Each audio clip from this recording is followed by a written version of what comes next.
Special. இன்றைக்கி நம்ம கோயில்பட்டி ஸ்பெஷலில் ஃபிஷ்ஷை வச்சு ஒரு பால்ஸ் பண்ண போகிறோம். என்ன பால்ஸ்ன்னு யோசிக்கிங்களா? இது என்ன ஃபிஷ்ஷாக வேணா இருக்கலாம். அந்த ஃபிஷ்ஷை வச்சு, மீனை வச்சு நம்ம கோலா உருண்டை, மட்டனில் மட்டும்தான் கோலா உருண்டை செய்ய முடியுமா? நம்ம ஃபிஷ்ஷுலேயும் செய்யலாம். வாங்க மீனில் எப்படி செய்யலான்ட்டு போய் பார்க்கலாம். இந்த வீடியோவை ஃபஸ்ட் டைம் பார்க்குறவங்க சப்ஸ்கிரைப் பண்ணிடுங்க, அப்படியே பெல் பட்டனை ப்ரெஸ் பண்ணிடுங்க. அப்போ தான் இனிமேல் போட போகிற வீடியோஸ் எல்லாமே உங்களுக்கு நோட்டிஃபிகேஷனாக வரும். வாங்க ஃப்ரெண்ட்ஸ், வீடியோக்குள்ளே போகலாம்.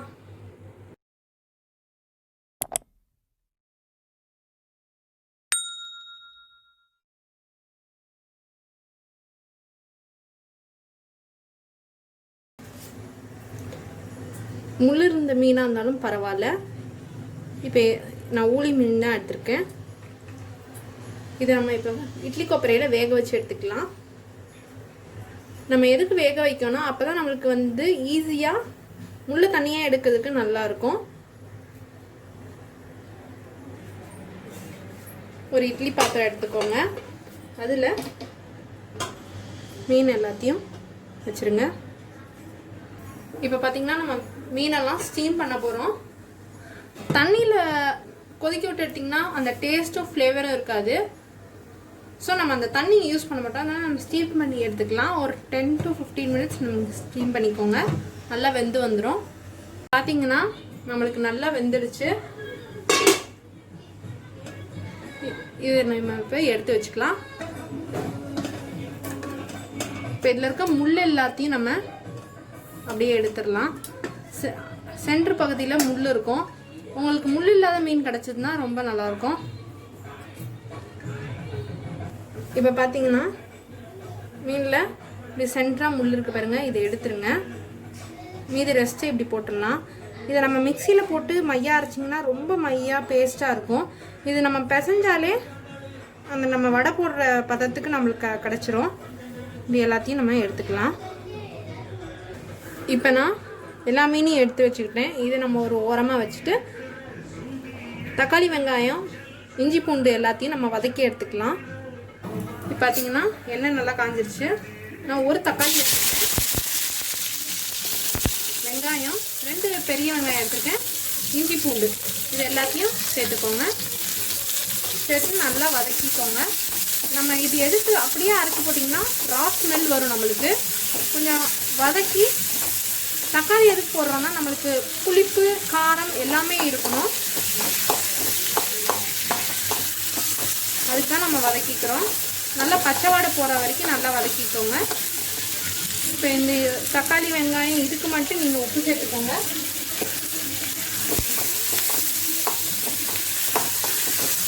இது நல்லா வதக்கி பேஸ்ட் மாதிரி அரைச்சி எடுத்துக்கலாம். இப்போ பார்த்திங்கன்னா நம்ம அரைச்சி எடுத்துக்கலாம். அரைக்கிறதுக்கு முன்னாடி ஒரு 2 to 3 to 5 முந்திரி சேர்த்துக்கோங்க. நல்லா ஒரு டேஸ்ட் கொடுக்கும் நம்மளுக்கு. இப்போ நம்ம இதை அரைச்சிக்கலாம். இப்போ பார்த்திங்கன்னா நம்ம நல்லா அரைச்சிக்கிட்டோம். இந்த மாதிரி அரைச்சி எடுத்துக்கோங்க. இப்போ இந்த மீன் நம்ம அவிச்சு வச்சுருக்கத இந்த மாதிரி பிசைஞ்சு விட்டுக்கோங்க. இப்போ பார்த்திங்கன்னா நல்லா நம்ம பிசைஞ்சு எடுத்துக்கிட்டோம் உதிரியாக. இப்போ நம்ம அரைச்சி வச்சுருக்க பேஸ்ட் இதில் சேர்த்துக்கலாம். இப்போ நான் அந்த பேஸ்ட்டையும் சேர்த்துட்டேன். இப்போ கொஞ்சமாக மஞ்சத்தூள், கரம் மசாலா 1/4 டீஸ்பூன் போட்டுக்கோங்க.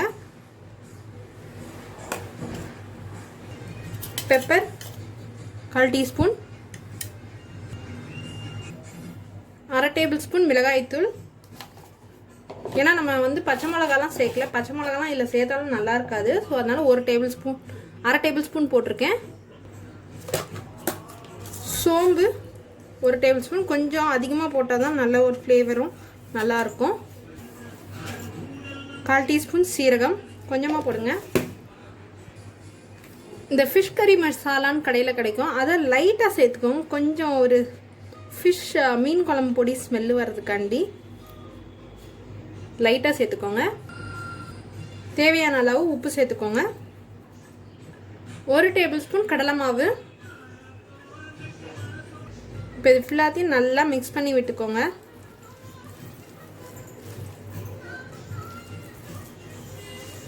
தண்ணியே சேர்க்க வேண்டாம். ஏன்னா நம்ம இந்த தக்காளி வெங்காயம் எல்லாம் சேர்த்துருக்கிறதுனால அதுலேயே நம்மளுக்கு மிக்ஸ் ஆகிடும். இப்போ பார்த்திங்கன்னா நல்லா நம்ம பிசைஞ்சு எடுத்துட்டோம். இப்போ நான் 1 டேபிள் ஸ்பூன் கார்ன்ஃப்ளவர் மாவு எடுத்திருக்கேன். இதை இப்போ நல்லா தண்ணியாக கரைச்சி வச்சுக்கலாம்.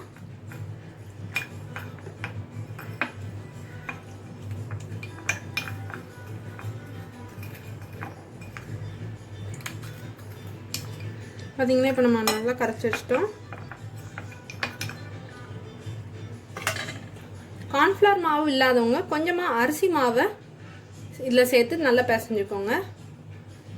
இப்போ நம்ம இதை சின்ன சின்ன பால்ஸாக உருட்டி எடுத்துக்கலாம். இந்த மாதிரி பால்ஸாக பிடிச்சிக்கோங்க. கொஞ்சம் மீடியம் சைஸாக இருக்கட்டும், அப்போ தான் நல்லாயிருக்கும். ரொம்ப பெருசாகவும் பிடிச்சிடாதீங்க. இப்போ நம்ம எல்லாத்தையும் இதே மாதிரி பிடிச்சிக்கலாம். இப்போ பார்த்தீங்கன்னா நான் எல்லாத்தையும் நல்லா உருண்டை பிடிச்சிக்கிட்டேன். இப்போ எனக்கு வந்து 14 இருக்குது, 14 இருக்குது. இதை நம்ம இப்போ ஒன்று ஒன்றா பொரிச்சு எடுத்துக்கலாம். பொரிக்கிறதுக்கு முன்னாடி இந்த பாலை நல்லா கார்ன்ஃப்ளவரில் இப்படி போட்டு எடுத்து எண்ணெயில் சேர்த்துக்கலாம். நம்ம எண்ணெயில் போட்டுக்கலாம். எண்ணெய் நல்லா சூடாயிடுச்சு.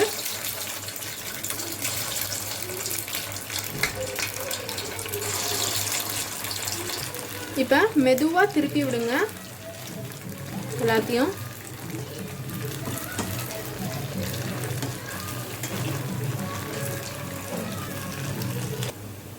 அவ்வளோதான் ஃப்ரெண்ட்ஸ், நம்மளுக்கு வெந்துருச்சு.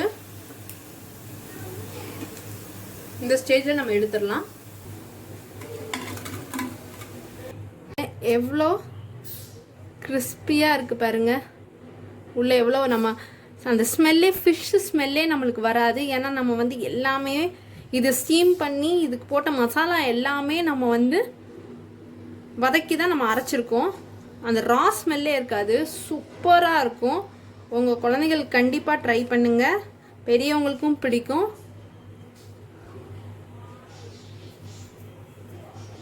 அவ்வளோதான் ஃப்ரெண்ட்ஸ், நம்மளோட ஃபிஷ் கோலா உருண்டை ரெடி ஆயிடுச்சு. உங்கள் வீட்லேயும் இதை செஞ்சு பாருங்கள். உங்கள் குழந்தைகளுக்கு ரொம்ப பிடிக்கும். மீன் வந்து சாப்பிட்றதுக்கு பிடிக்காத பசங்களுக்கு இந்த மாதிரி பால்ஸ் மாரி உருண்டை மாரி செஞ்சு கொடுத்தீங்கன்னா வடை நினச்சும் சாப்பிடுவாங்க. நல்லாவும் இருக்கும். வடையை கூட ஒரு சில பசங்க சாப்பிட மாட்டாங்க. இது ரொம்ப சூப்பராக இருக்கும்.